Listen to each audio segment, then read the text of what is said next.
Hi, Kim. Kim Millman. Nice to have you here. Great to be here. Yeah, thanks for taking time Absolutely. out of your day. What is that? What is the statue in back? It's It's very a pretty. mother and child. Oh, sweet. And it was actually given to me by my mother when my first son was born. But it Uh-huh. is, given my area of law, it is very appropriate. So, That's great. so I That's like to great. I have it love that you have shining that behind back me. there. Very nice. Very nice. Well, it's nice to hear. You and I have been getting to know each other over the years, Mhm. even more recently. And one of the things that really appealed to me about you is that, for one, obviously, you're an estate planning attorney, but you're also an administrator. And so I would love for you to just tell us a little bit about you and what really makes you tick, and what makes what kind of deals do you love? What's your niche? That kind of stuff. Okay. Well, my background is law is actually a second career for me. I was a business owner for many decades beforehand. I was in a family Hmm. business. We were in the fashion industry. We sold teenage girls clothing and accessories and shoes. Oh, Being in a family business, I was every part of the business in terms of the family. I was the daughter, I was the sister, I was the grandchild, I was the spouse. My actual role in the company was I was the CFO. So my hmm. background is really very strongly business oriented. When I sold my company in the early 2000s, went to law school then. Wow, impressive. The running joke when I was in law school was that I was older than my professors and my fellow students were the same age as my undergraduate degree. So, so it was an interesting thing going back to school many decades later, but I loved law school. I thought it was an amazing experience.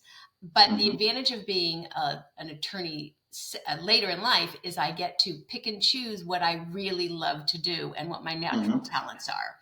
Because I was a CFO of a company, and our company we had millions of customers and hundreds of employees. So, and we manufactured, we did the catalog, we did everything. So Hmm. my business background and my planning and my tax background is really what makes me tick. And when I went to law school, I decided that that was where I was best suited, had been through Hmm. enough litigation situations as a business owner that I didn't want to do that anymore. Hmm. But because I dealt with family planning and tax planning and business succession planning, estate planning was a natural fit for me. So when I was in law school, I sort of specialized in that area to the extent that you can specialize in law school. And I graduated law school and went to go find a career that fit my skill set. And estate Hmm. planning was perfect. And in learning about the estate planning profession, what I really decided that I was most in love with was trust administration. So, Hmm. what happens with trust administration is what happens after someone dies. It's not the planning part, it's the execution part. And an Hmm. estate plan at its core is an instruction manual of the person who created it, what they want to have done after they can no longer speak. So, because they've Hmm. died, it's critical to get their wishes followed. And as long as Hmm. their wishes are compliant with California and federal law, usually it works.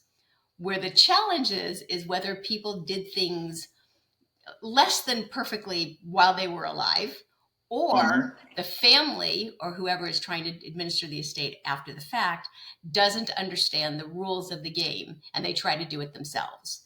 And the Hmm. truth of the matter is, you really need a lawyer to help you because being a trustee of a trust is a treacherous job. And on the Hmm. planning side, think long and hard about who you want to put in that job because it's not a Hmm. favor and it's not an honor. It's a job that's pretty thankless. And Hmm. then if you are a trustee, get help because the trustee is personally liable for the mistakes they make. And if you don't know what you don't know, your likelihood of making mistakes is high. And Jeez, you're making me nervous right now. well, it's perfect that this is real estate hell because the truth of the matter is what often happens is how people discover that they are stuck or in trouble is mom died, the documents they've seen the documents, they know that the trust says that they're the trustee, and they Hmm. figure they'll go sell mom's house, and they can't because they're not really the trustee, they're the nominated trustee. And Uh-huh. some realtors are good enough to catch that. Many Hmm. are, but many Hmm. aren't. And what happens then is they go all the way through the process and title stops them. Mm-hmm. And the other thing to understand about an estate plan is it's a collection of documents, and each document does a different thing. And some documents only work when someone's alive, and some documents only work after someone dies.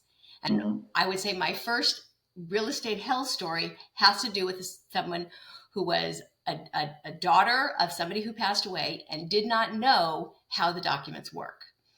So what happened was Mm-hmm. she was a trustee. There was a family of 6 children. The children did not particularly get along.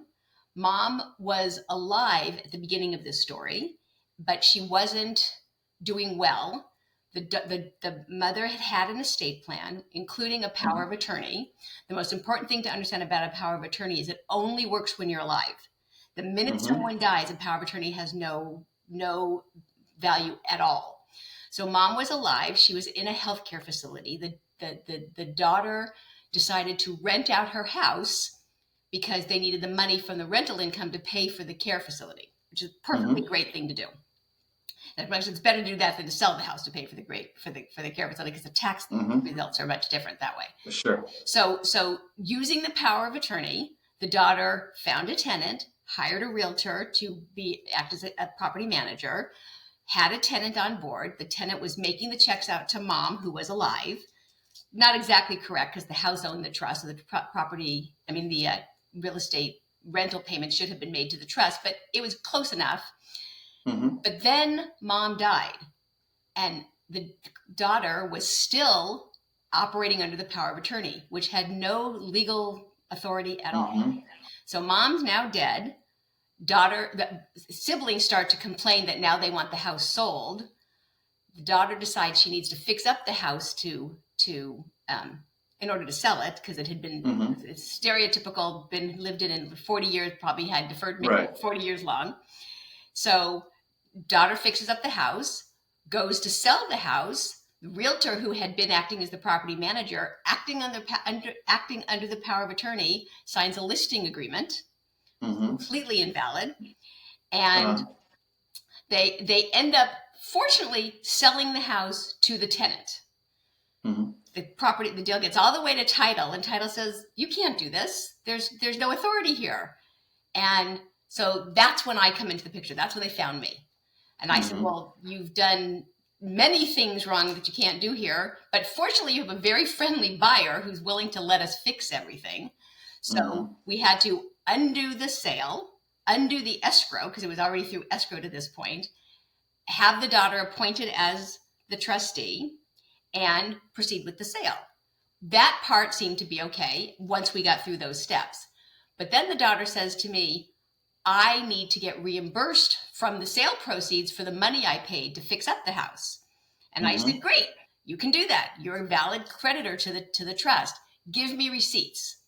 So she gives me receipts that say things like Fred, $1,000, and George, $500. And I said, these aren't receipts, and they don't say where the money came from. And you have 5 unhappy siblings who don't like or trust you. We can't use this. And she goes, well, I paid $60,000 to fix the house. I said, well, then I need $60,000 of receipts, because you got to prove this. She could never prove it, because what had happened is she had done all of the construction under the table. She had actually paid these people in cash. And I said, boy. And there were no licensed contractors. There was no valid receipts. There was no work orders. There was nothing. There was a bunch of random slips of paper to various random people. So she said, well, what are we going to do? I said, well, the bottom line is your siblings thank you very much for the amount of money you donated. But there is no way that we can recoup these fees, because we can't prove anything. So she was unhappy, but she understood that, she was sort of stuck in this position. So the takeaway from this is, if you're going to work on a house, get paperwork, hire licensed contractors. If you're going to sell a house, make sure you have the valid authority to do so, and hire a realtor who can stop you from making all those mistakes. Because hopefully a qualified, somebody who had been with her from the beginning should have been able to see where these problems were. So great learning example. For the record, she was a wonderful person. She just had done every possible thing wrong. I'd like it when you say, She was a lovely Fred, person. $1,000. It's just It was, so. But in this case, though, if everyone was getting along and the siblings weren't quarreling, and they go, you know what, we see that she did it, she should have done it differently. So they could have all agreed, but they they could just have. none of them would agree. They could have. They could have come up with an agreement to pay her back, but they had no interest in doing that. My That's job, unfortunate. I represented her. I didn't represent them. I didn't Mhm. represent the family. I wasn't trying to act as a mediator between these parties. Mhm. And as I mentioned, I didn't come into the picture until a couple of months after this had all started. And what I sort of missed out in my story is before she hired me, the first time she called me, she said, "My brother's hired an attorney. Will you answer his letter?" And I said, "Well, I can answer his letter if you hire me, but I can't answer it until you do." And Right. she took a little bit of time to do that. So more letters had piled up. She just kept throwing them in a drawer. So the other takeaway from this, I think, is if you do have an unhappy party, address it sooner rather than later, because it's not going to get better on its own. Right. It'll be a ripple effect. Yes. And the less people know what's going on, the more terrible things they come up with in their head of what is happening. They think you're stealing the money. They think I don't know what they thought. When you're a trustee, you have to account to the beneficiaries for every penny that is spent. So she had to, one of the projects as part of a trust administration, which she had to do as well as all my clients do, is we have to do what's called a trust accounting. And we have to give that trust accounting to every beneficiary. And the accounting literally has pages and pages and pages of transactions, including I made 1 cent of interest in March and I made 1 cent of interest in April. Every single transaction in the account or in the trust, no matter how many accounts or how many assets, is accounted for. Right. Right. So, if they would have just retained you, they could have avoided all this. Yes. I mean, if they had started with a good estate plan that they understood, and they had started with an attorney who told them how to do it, then they would have been fine. And she probably would have gotten her money back if she had done that part correctly. I mean, there was other expenses too, because like I said, unselling the house and canceling the escrow was also projects that had to be done. Right. Which was where there were fees associated with that. And she paid me to fix the mistakes. So, which brings me to my second horror story. So this is actually a fascinating story because this is really 100% realtor problem created. So I know, like I said, you and many other qualified realtors, but there's a lot who just sort of think they can fill in the gaps. So this particular story had to do with a woman whose husband had passed away. It was the love of her life. She was very, very despondent. She really wasn't interested in doing anything in terms of getting, moving forward, which I completely understood. And I said to her, I get it. You take this at your own time.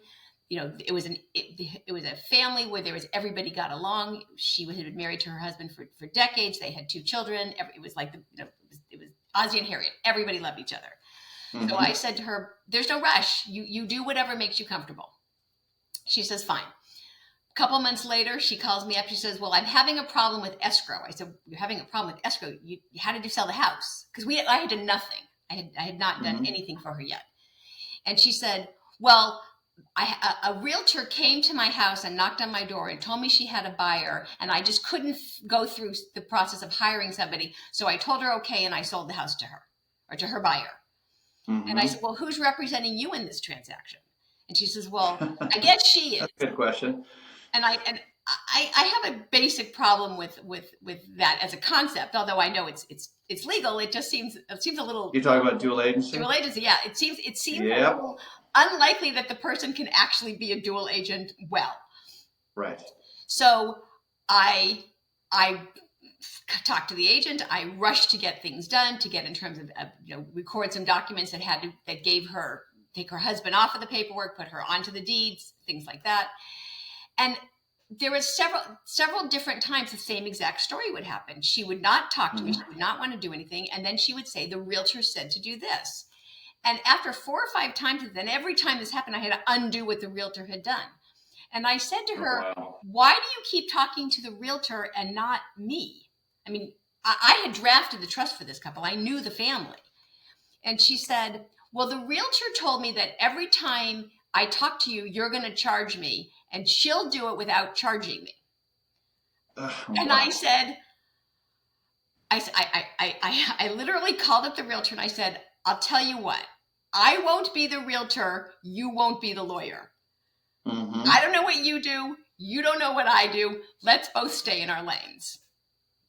Wow. It's so short-sighted, and I find so many people they do that is they think that, so they're going to save a few $100 or something, and because and it's, but that's the only thing they see is the $200 or the Right. $500 or $1,000. They're not seeing the 10, 15, 20, 50, 100, all the issues that are going to come up by not getting good advice. And the It cost of happens all the fixing time. things is so much more expensive than just doing it right.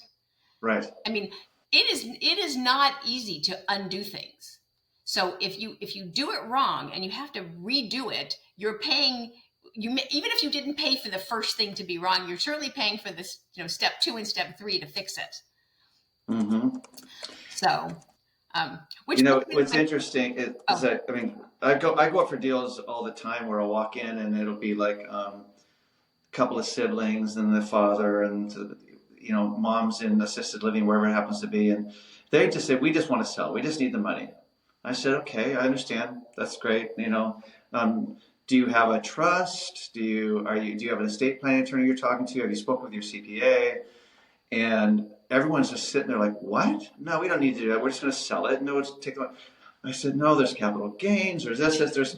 There's so many things that you need to think about. So why don't we slow down a bit? It would have been very easy just to go, I sell it, because the husband or not, or the father could have just signed. yeah. And so instead, now it's 6 months later. They've talked to all the people, and I've connected them with someone who helps the dad find a place as well. They have talked to their CPA and everything, and they're just like, oh my God, it would have been such a disaster otherwise. Sometimes we just need to slow down. And so, but a great attorney, oh my gosh, worth your weight in gold. So this is a story from before I was an attorney, but it's on an exact fact pattern. My mother had a friend who had a mother who was in her mid-90s. The woman had bought she was one of the condo conversions from the 70s on Wilshire Boulevard. So those units they sold for, I don't know, $50,000 in 1975. This is in like probably 2010 when this story happened. So my mom's telling me the story how the family, because the woman is in her mid-90s, they want to put her in a care facility. So they're going to sell the condo to do this. And I said, don't do that. That's a terrible idea. Well, nobody listened to me. They didn't ask for advice. They sold the condo. They sold it for over $1 million. The capital gains were extraordinary. And here's the real kicker. The 90-year-old died a week later. Oh, wow. What a nightmare. That was just like $400,000 check to the government for nothing. Wow. Gosh, what a nightmare. Yeah. People just they just go too quickly. I mean, in the case I was just telling you about, they finally slowed down. I said, have you considered just renting it out? Have you considered this? Have you considered this? And I've used this line so many times. I said, okay, I'm about to talk myself out of a listing, but I want to do the right thing by you. And if it's in a month, great. If it's in 6 months, 6 years, whatever it is, I want to do right by you. But let's just slow down. And so, but oh my gosh, $300,000 to $400,000, because they just thought, let's just do this. They could only see that money right there. They weren't looking ahead. Right. And I mean, honestly, if anybody that comes to me that talks about trying to raise funds to pay for care for an elderly person, the last thing is selling the house. Rent it, reverse mortgage, bring in home care, do whatever you have to do, but do not sell it, because you're just throwing away the money, and you won't have to pay for the care anyways because it's going to the IRS. Yeah, exactly. So it on every level, it doesn't fit the goal. So, But so let me tell you another completely different Sure. set of facts of how this is bad lawyering. Okay. So I was contacted by a couple. Everybody was alive. This is one of my few stories that doesn't involve a dead person. Mm-hmm. And they had done an estate plan roughly 20 years prior, about 18 years prior, and they just wanted to update it because when they did the plan originally, their kids were like 2 and 4. Now their kids were grown up. They wanted to make some adjustments. One of the people in the couple happened to be in a high risk profession, so they were afraid of a lawsuit. So they had gone to an attorney to do what they thought was asset protection planning, which is a way to shield your assets from a future lawsuit. Mm-hmm. They were now retired, so they didn't think they needed that anyways. But I'm looking at their, I'm taking stock of what their assets are, and that one of the things they owned was a house. Well, Mm-hmm. 18 years prior, they had done something called a qualified personal residence trust. The acronym is QPRT, QPRT. It's a tax plan. Mm-hmm. What a QPRT does is you take your property and you give it to somebody else, your children actually, in a trust, and then you own it for some period of time. And at the end of that time period, the children own the house. Mm-hmm. You can stay in the house, but you have to pay rent to them. And the whole purpose of the QPRT is part of a state tax plan. Mm-hmm. So they had done that. They had no idea what they had done, but that's what they had done. So I'm looking at the QPRT, and I said, and the QPRT term had not yet lapsed. In that 18 years, they had borrowed against the house. They had moved it in and out of the trust. They had done a whole bunch of things to it. A QPRT is an irrevocable trust. You can't do anything to it. Once it's created, the house is there, and that's how it lives. But the other thing is their children, in 2 years' time, were going to own their house, because that's when the QPRT ends, it goes to the next in line, which was their kids. And I said, well, there's estate tax advantages to that plan, but there is not income tax. It's an income tax detriment. So I said to them, do you want your children to own your house in 2 years? And of course, they did not want their children to own their house in 2 years. Their kids were in their early 20s. One of them was going to school in Australia. It was just all sorts of not going to work. So the only thing that was actually saving them is that when the original plan that was created, the property had not been properly recorded, and they had violated the terms of the QPRT half a dozen times over the course of the 18 years. So we were able to unwind it, and we moved the house back into their names and into their now revocable trust, and it goes to their kids when they die, which is really what they wanted. But it was an example of not knowing what you bought when they did this and what the results of it was going to be. I don't know the attorney who did this. I don't know if they were given the information and they didn't understand it, or they forgot it, or they didn't realize how it worked, or maybe 20 years in the future seemed so far away they didn't care. But a QPRT is a great planning tool for the right purposes. But when you do these various types of plans and various types of trusts or corporations or whatever people do with the properties, they need to understand what the results of that are. Absolutely. And just property tax problem by adding people's names to the deeds. They make a ridiculous set of problems for themselves because they just don't understand what they're doing. And it could be income tax, it could be estate tax, it could be property tax, it could be ownership, it could be litigation based. I mean, all sorts of things can go wrong because people think that just putting somebody on a deed is a fine thing to do. When the reality is putting somebody on a deed has a lot of you need to know what that means, because it's a powerful document. We're talking about such big amounts of money too, and people don't see that. So what would be a good example of using the QPRT in a good way?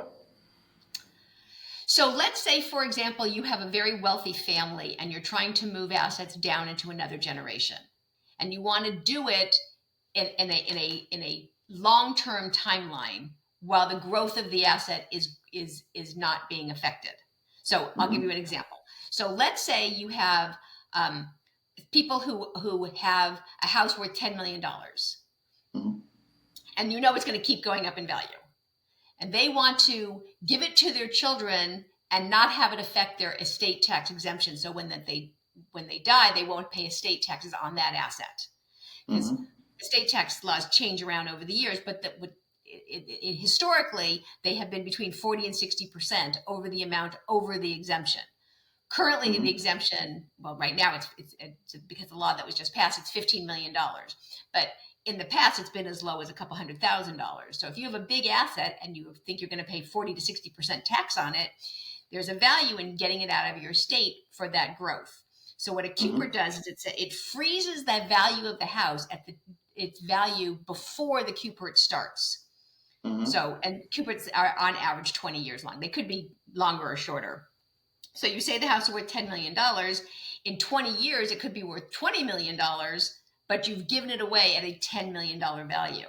So you only have, so your estate taxes are tremendously benefited by Coopers.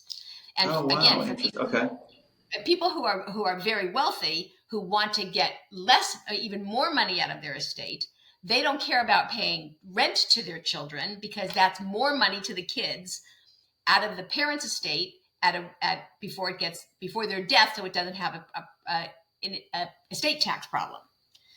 So Coopers are a sophisticated tax planning device, and they can work really, really well. They can also backfire if you give the property away and the tax exemption goes up, so you didn't need to do it anyways. That happens too. Right. But part of the problem with estate planning in general, and this is true whether it's a real estate issue or anything else, when you do an estate plan, you do it based on the facts and the assets that you know today. So I'm 50 years old. I'm worth $5 million, but the plan doesn't actually come into fruition until someone dies. When you die, you could be 75 years old and you could be worth $20 million. And then on top of your personal components, which is, your age and your net worth, you know what the tax laws are going to be, or what any of the laws are going to be. California currently doesn't have an estate tax law and hasn't for many decades, but it did in the past. Other states have estate tax laws of their own. So you have federal tax laws. You have individual states that have estate taxes. So you're trying to play all these things against each other, and you really don't know how they're going to work. As a matter of fact, I had a conversation with a client many years ago where I'm trying to explain all this to him.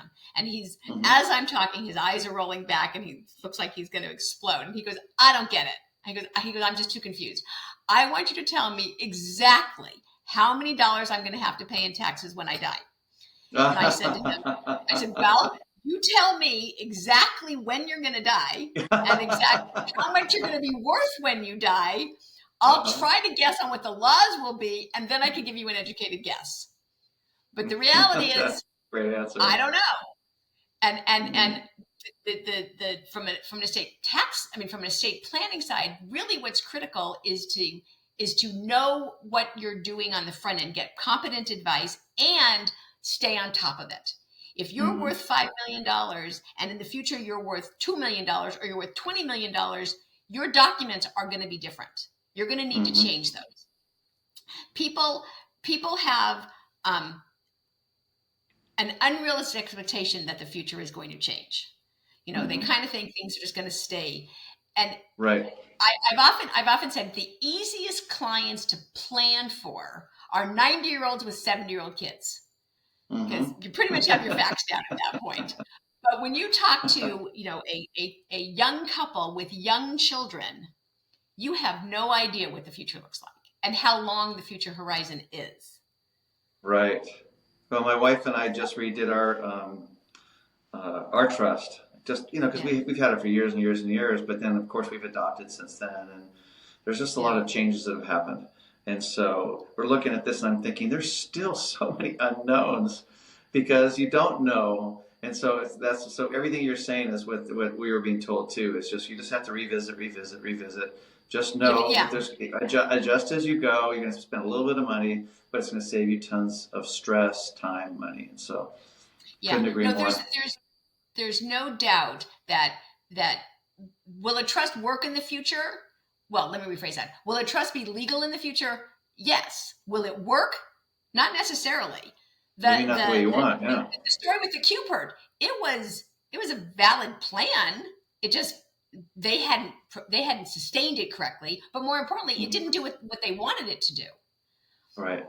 You know, Right. there are situations where you could have everything stays constant with how much the family is worth and that kind of thing, but something could happen with the children, right? You could have a kid in a car accident who was fine, and now we need special needs care that's not addressed in the trust at all. I've had that happen too. I've had people where the beneficiary is taking $1 million out of the trust, and the beneficiary is mentally incompetent. So Oh.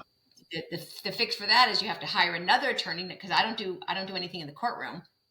I bring in a litigator to argue to the court that we have changed circumstances and this child cannot take this money. A, they can't take that money because they're not capable of taking the money. And B, they're getting public benefits, which are needs based. So if they all of a sudden have $1 million, their public benefits are going to get taken away. So you need to structure a special kind of trust called the special needs trust to protect that money for the things that the government benefits don't pay for. That's a whole specialized attorney altogether. I don't do special needs trust planning, but I can say this is a case that needs a special needs trust. And I have done that. I've had a situation where I have a client who has multiple children. Some are fine, some are not.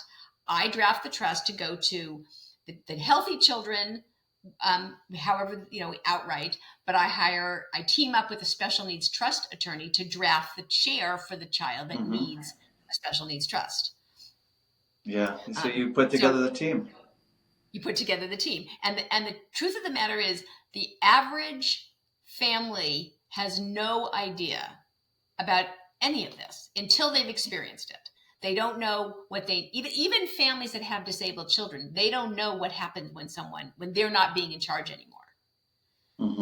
So it's an ongoing mess that could have been prevented had they gotten competent advice.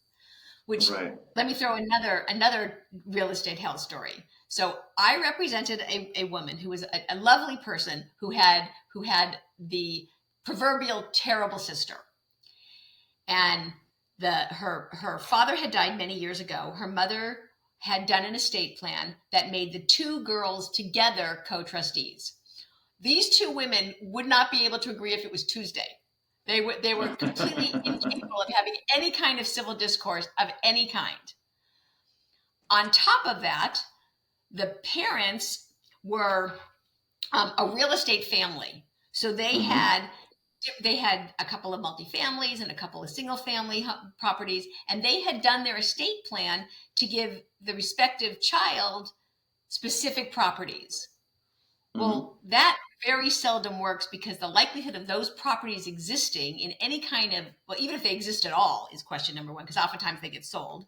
And another thing that happens is they are not equal value, right?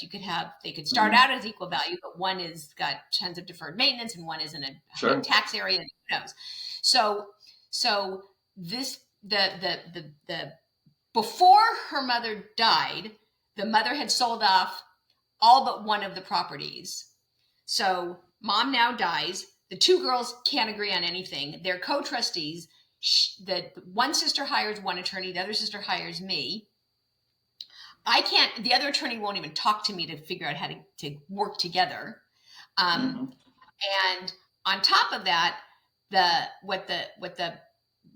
poor drafting, besides putting two trustees who were totally incapable of working together, they made each property really go half and half, even though that's not what they intended. So the house that had been sold, at the end of the day, there was two. There was one that was sold and one that was remaining. The one that was sold turned into a bank account because the two girls' names were the trustees. One of them went to the bank and emptied the account, just took all the money. So her share was in her hands. And once she did that, she had zero interest in participating in any other part of the conversation. So years went by. Her lawyer wouldn't return phone calls. She wouldn't do anything because she was fully paid off. In the meantime, my client, who's supposed to get the single family residence, can't do anything because her sister won't sign the deed to give it to her. Oh So gosh, it's just locked. what a nightmare. Eventually, what happened is, same thing. I hired a litigator because I couldn't get the attorney to agree to anything, and ultimately, what happened is, even though the original plan was for the one sister to get one property and the other sister to get the other property, because of the way the trust was poorly drafted, the one sister who got the cash kept the cash, and she also got half of the house that was remaining. Mm-hmm. So my client ended up having to buy her sister out of the house that she was supposed to have. Ultimately, we managed to put it all together. Client sold the house. She was happy at the end of the day, but it cost years and untold thousands of dollars to unscramble what had been done. So Not the to lesson mention the there is stress. unbelievable stress. The big lesson on that case is to the people who have, to the parents putting their trust together. Know your children. If they hate Mm-hmm. each other, your death isn't going to make them like each other. The concept of, well, now they'll have to get along, that is not Mm-hmm. true. They will not get along. These are situations in family dynamics where these people have hated each other since they were in high school. Probably, Mm-hmm. yeah. I mean, I describe it as, you stole my Barbie shoes. They're never going to get. They're never going to agree to anything. So That's you're just causing, you're exacerbating the disconnect in the relationship, and mm-hmm. you're causing a lot of money to be spent unscrambling because you just unrealistic expectations of what these family members will be able to do in the long run. No, I totally hear you. So So those all those stories gave me a stomach ache because those are I'm really sorry. those are real.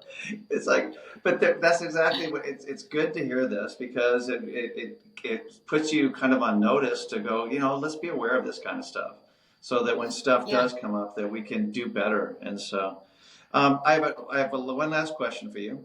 sure. You have a charity or a cause that is close to your heart that we can shine a light on? Absolutely. So my father passed away very young of a glioblastoma, which is the brain tumor. Okay. And at the time that he passed, he was 45 when he died. Oh my And gosh, so young. it was really very atrocious. Anyways, at the time that he passed away, which was 40 years ago already, I found a very small charity that was very well run called the American Brain Tumor Association. In the 40 Wait, years since his say that passing, slower. I'm sorry. American Brain Tumor Association, which is Thank you. ABTA, and they are in Illinois, and they have grown tremendously, and they're a great organization, and they are good. They raise money for research, which is wonderful, and they also raise money for patient education and Mm-hmm. family assistance. So they're a great charity. Well, thank you for sharing that. Really appreciate it. I think it's wonderful that you're involved with something like that because it can be your way of giving back, and Yeah. I know it's been 40 years, but you know my condolences. Oh, well, thank you. I'm a very big believer in philanthropy in general. I always encourage on the estate planning side for people to consider what philanthropic causes are near and dear to their heart. And if you want to give a gift on your way out, that's a wonderful thing to do too. I totally agree. I totally agree. So, yeah. So thanks so much.